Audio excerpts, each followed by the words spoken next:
Hey guys, welcome back to my channel. So today I've got my May favorites here for you, and I have a lot of stuff here. So we may be here a little while. I apologize for the long video, but if you're interested in hearing about what my favorites have been this past month, then just keep on watching. I love kind of looking back on the month and seeing, you know, what did I reach for? What were my new discoveries that are like, yes, like in my rotation now. And most of these products are very, very new to me, definitely introduced to me this past month, and I think you guys won't be surprised by a lot of these things. So without any further ado, let's just jump right into this. So the first thing I want to mention is this Charlotte Tilbury Hollywood Flawless Filter. I have it in the shade 2, and I'm not sure if I've mentioned this in a previous favorites, but I love this as like a glowy, like on the spot glowy primer.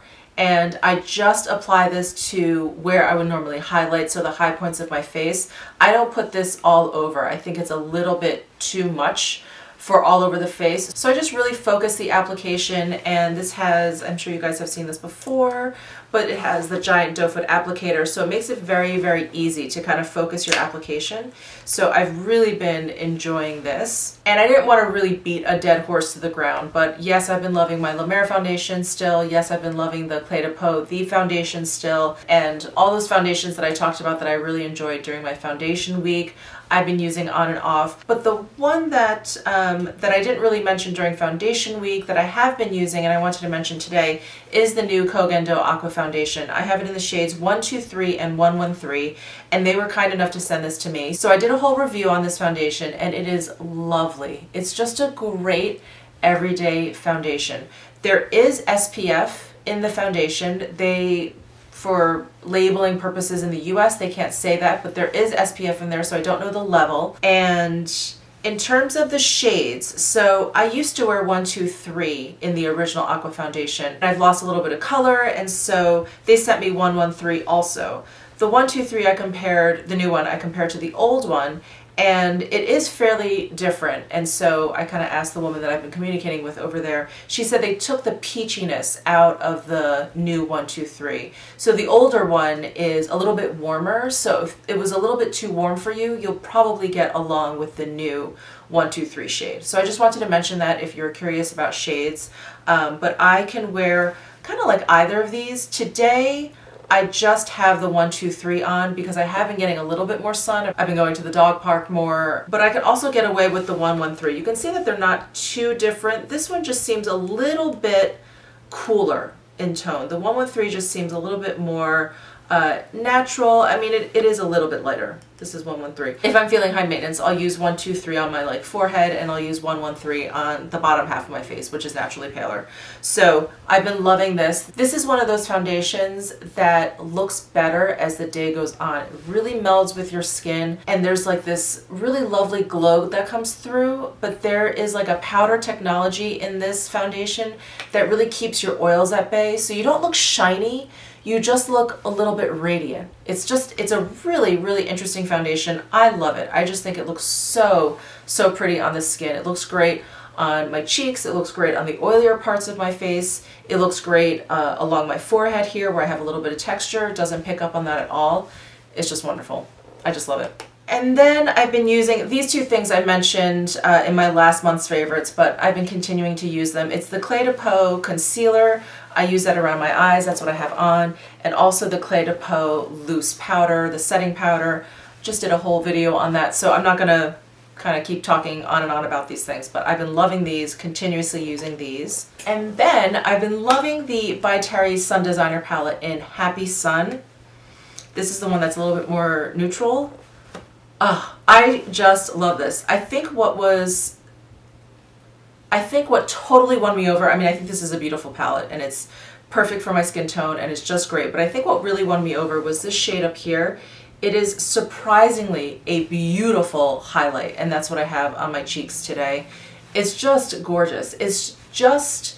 It's like just shiny and reflective enough, but it has like a nice kind of satin sheen to it, so it's not just completely metallic. It's so beautiful, it's so lovely, and I can use this palette, even though it looks very kind of like round and neutral, I can use this as a whole face palette. So I use this as highlight, I use these two shades as bronzer, and then I'll use these two, sometimes this one over here, as blush, and that's what I have all over my cheeks today. Oh, I just love it. And when I reviewed the new Sun Designer palettes, there's been a lot of talk about why these are more inexpensive than last year's or the previous year's releases, and I mentioned I heard it was about packaging and that the packaging looked similar to me, so I wasn't sure where they kind of cut back. But a couple people commented on that video and they said, well, they got rid of the velvet pouches, which is fine because I kind of tuck those away anyway. And someone else replied that it's because this is actually a sticker, and I didn't even notice. I mean, it's such a flat sticker. There are like no air bubbles.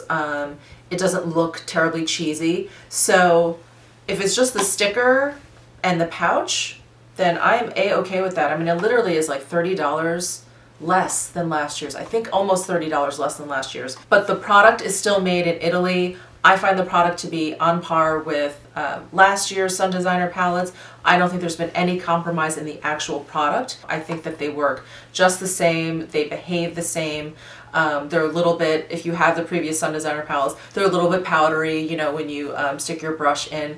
I think it's the same formula. So anyway, I'm very, very happy with this, and I think it's really, really beautiful. And then next, eyebrows. So Tom Ford Fiber Brow Gel, that's what I have on my brows today, along with the Charlotte Tilbury Brow Lift Pencil. Now this appeared a long time ago in one of my It Didn't Work Out For Me products videos, and it's because I don't like the sponge tip applicator shade in the middle. It's one of those eyebrow products that has this in the middle, and you're supposed to be able to like highlight your brow and kind of like shape out your brow, but I find this tone to be way too warm, and so it's very obvious. It's not, you know, a great color, at least not for me, and unless your skin tone is very peachy, it's not going to work for you. It's a great highlighter, you know, you can use it to kind of like highlight your cheeks, but it's not great for around the brows, at least not for me. So I kind of dismissed this, and I, you know, threw this pencil in my drawer, didn't really think about it. And then, I don't know, I just decided to pull it out to use the pencil. You know, I was so hung up on the sponge tip applicator part that I kind of forgot about the entire pencil part. And so I thought, oh, let me use this. Let me see if it's any good. And I love it. It's a great pencil. It's a great shade. I have it in Supermodel. It's, you know, waxy, it's pigmented enough, and it's just great. So it's one of those kind of longer teardrop shape pencils, and it reminds me of the Hourglass pencil, but this one is smaller. So if you need a little bit more precision than the Hourglass, this is a nice option. So anyway, been loving the Charlotte Tilbury Brow Lift in Supermodel. And then for eyes, I have been reaching for, this is, I don't know why this is a surprise, but it's not like totally brand new or anything, but I've been reaching for the Pat McGrath Decadence palette, this one that's like all shimmery. I've been loving these two shades down here, and then these two shades up here. And, you know, I'll kind of go with the silver and the gold. I've actually been using the gold a lot lately to kind of put on game day makeup, because if you haven't heard, the Las Vegas Golden Knights have made it to the Stanley Cup Finals, and our colors are like black, gold, gray, and a little bit of red. But anyway, black and gold are sort of the predominant colors for the team. So I've been throwing this on my eyes when they're playing. That's probably why I pulled out this palette, actually. I was looking for like just a really bright gold shadow. That's the one. I've had this out on my vanity, and so I keep grabbing it for these two colors and these two colors. And I have these two colors on my eyes right now, along with like a black shadow to kind of just smoke it out and blend it out and everything. But I love it. I use this kind of towards the center, and I use this on the outer part of my eye. It's just great. They're really beautiful. They're Pat McGrath shadows, so they're pigmented, they blend, they perform beautifully, they don't crease, they don't fade. I mean, they're just awesome. I think that palette is sold out on the Pat McGrath site, but I think it's still available on Sephora. But in any case, I'm going to link to everything, as I always do, down in my description box. If you guys want to go ahead and use those links to find these products, that would be awesome. The Pat McGrath eyeliners. So this was another product that I wasn't that impressed with when I first picked it up. I was like, okay, you know, it's an eyeliner. And actually the first time I used it, it smudged pretty badly. I really had like kind of pretty bad panda eyes. But I just started recently reusing these again because, you know, I love my Tom Ford Eye Kohl Intense. I've mentioned those over and over again. I use that metallic mink color probably almost every single day. And so I just, you know, after a while you're like, okay, let me try something else. Like I start to get like punchy about it. So I just reached in and I thought, oh, let me try these Pat McGrath again. And they work better for me. They don't smudge as much. I use it on my waterline. I use it actually on my lid, and they've been not smudgy at all. And I think it's because I've embraced the whole setting powder, loose powder thing.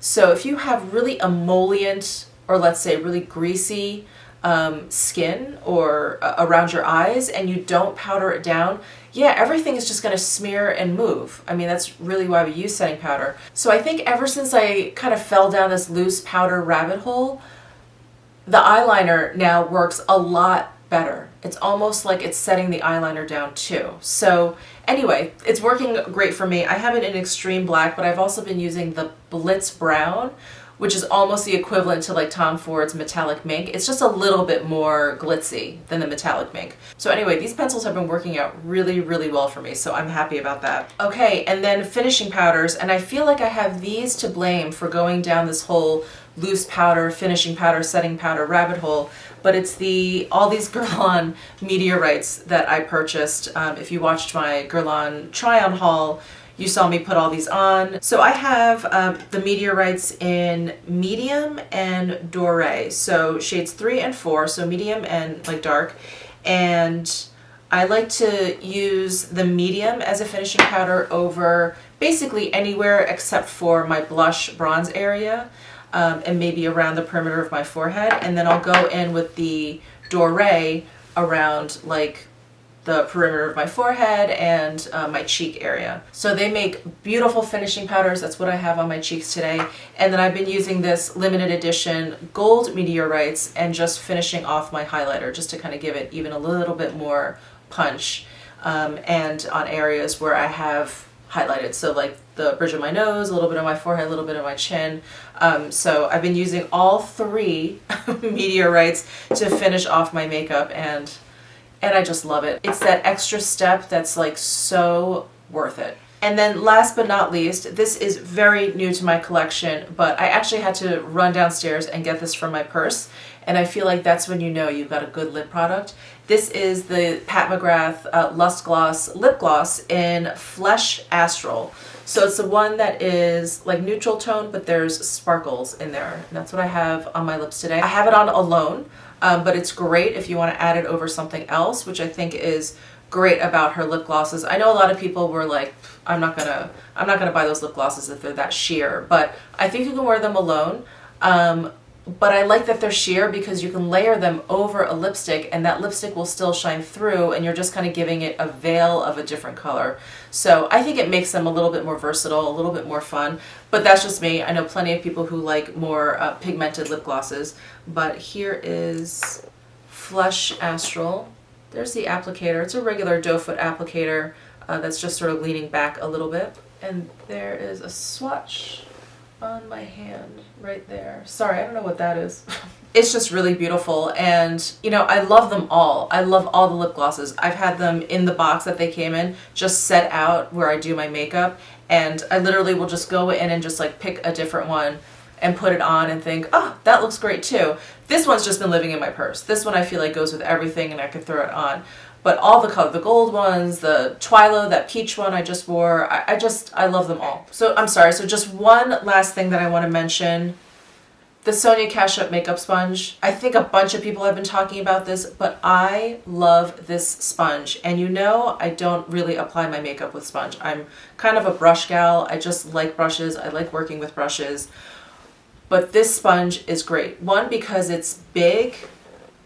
It's bigger than the Beauty Blender, but it's not giant. It's not like that Real Techniques like body sponge that people use. It's not that big, but it's bigger than the Beauty Blender, and I just love the texture. They're soft, but you know, there's give, but there's resistance. They wash nicely, and I'm really rough with my sponges when I wash them because I really want to get all the gunk out. And it hasn't torn up, like it hasn't done anything funky. And I think I've been using sponges lately to apply my foundation because, you know, you wet them and then when you apply it or when you start pouncing it on your face, it just feels cool. Like it's really nice when the weather gets warmer, especially here in Vegas. So I've just been using a sponge to apply my foundation more often, and Loving this one. Loving it. So thank you so much for tuning in. Give this video a thumbs up if you enjoyed it. Please comment down below with what your favorites are. I love when you guys tell me your favorites. I don't think I would have tried the Meteorites if you guys didn't mention it. I wouldn't have tried the YSL powder or the Chanel loose powder if you guys didn't mention it. So keep the suggestions coming. You guys have the best recommendations. And in fact, I should probably try and set up a subscribers pick my makeup kind of video, because I think that would be really fun, and yeah, I learned the most from you guys. So anyway, subscribe if you haven't already, and I'll see you in my next video.